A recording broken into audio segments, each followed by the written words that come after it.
बिहे भनेको कुनै बच्चाको खेल त होइन नि। बिहे भनेको अब तिमी हिजो जति पनि जिम्मेवार थियो, जिम्मेवारी तिम्रो रिस्पोन्स थियो, अझ त्योभन्दा तिमीमा रिस्पोन्स थपिनु नै बिहे गर्नु हो। तिमीले हरेक कुराहरू भोग्नुपर्ने हुन्छ बिहेपछि। तिमी हिजो सिर्फ आफूलाई माया गर्थ्यौ भनेदेखि बिहेपछि तिमीले अरूलाई पनि माया गर्नुपर्ने हुन्छ। आफ्नो इच्छा मात्रै पुरा गर्थ्यौ भनेदेखि बिहेपछि तिमीले आफ्नो बाहेक अरूको पनि इच्छा पुरा गर्नुपर्ने हुन्छ। तिम्रो हबी,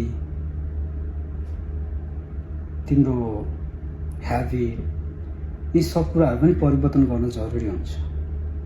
मानिलिउँ तिमी हिजोको दिनमा कुन ह्याबिटमा थियो, कुन ह्याबिट जिरहेको थियो, तर बिहेपछि त्यही ह्याबिट तिम्रो आफ्नो जीवन साथीलाई मन पर्छ पर्दैन,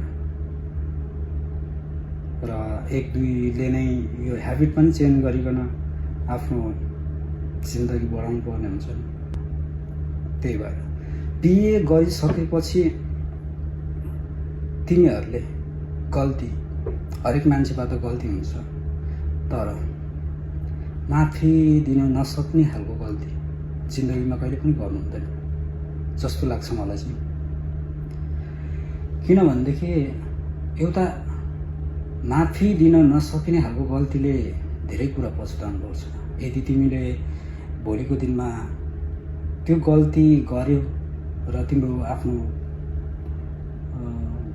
बुढीले भन्नुहोस्, वाइफले भन्नुहोस् या बुढाले भन्नुहोस्, दुवैमा कसै एकले गल्ती गर्यो र तिमीले माफी दियो तापनि यो कुराहरू बिर्सनलाई अलिकति धेरै गाह्रो पर्छ कि। तपाईँले बिर्सन चाहनुहुन्छ तर बिर्सने कोसिस गर्दा गर्दै पनि त्यो क्षणहरू तपाईँले जुन नदेख्नु थियो त्यो कुराहरू देखिसकेपछि बिर्सनलाई धेरै गाह्रो हुन्छ।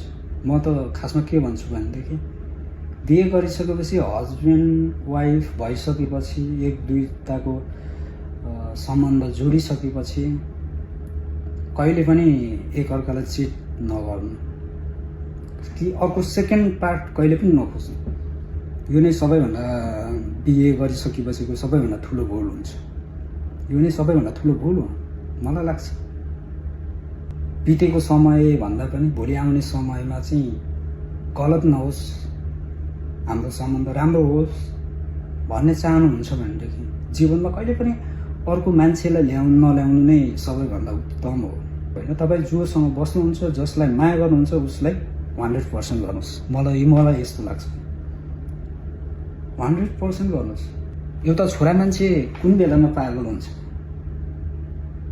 मलाई जहाँसम्म लाग्छ, एउटा छोरा मान्छे त्यतिखेर पागल हुन्छ जब आफ्नो गर्लफ्रेन्ड होस् या आफ्नो बुढी होस्, उसले चिट गरेको, उसले अरूसँग रिलेसनसिप बनाएको थाहा पाएको र देखिसकेपछि सबैभन्दा पागल। जतिसुकै राम्रो मान्छे हो, जतिसुकै बुझ्ने मान्छे नै किन नहोस्, तर यो थाहा पाइसकेपछि धेरै पागल हुन्छ जस्तो लाग्छ मलाई।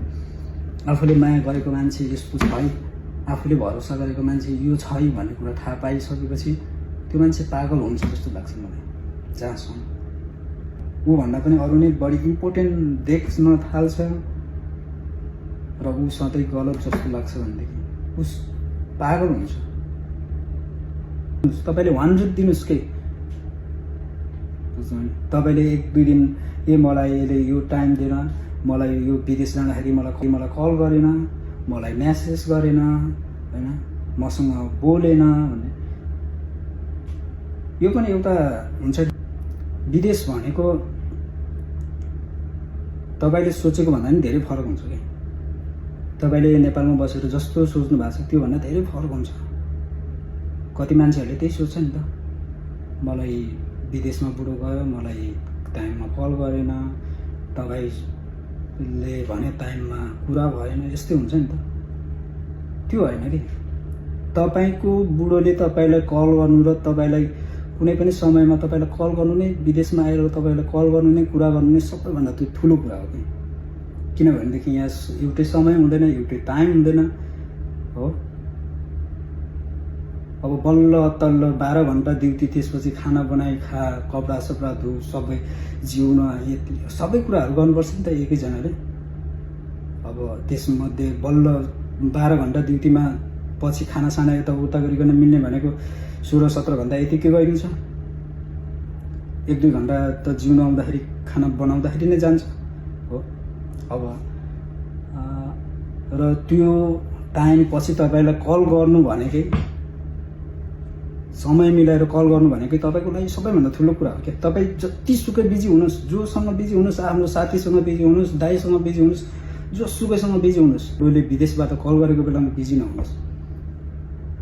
किनकि त्यो समय भनेको तपाईँको लागि इम्पोर्टेन्ट नलाग्ला, तर यो विदेशमा बस्ने मान्छेलाई इम्पोर्टेन्ट लाग्छ क्या।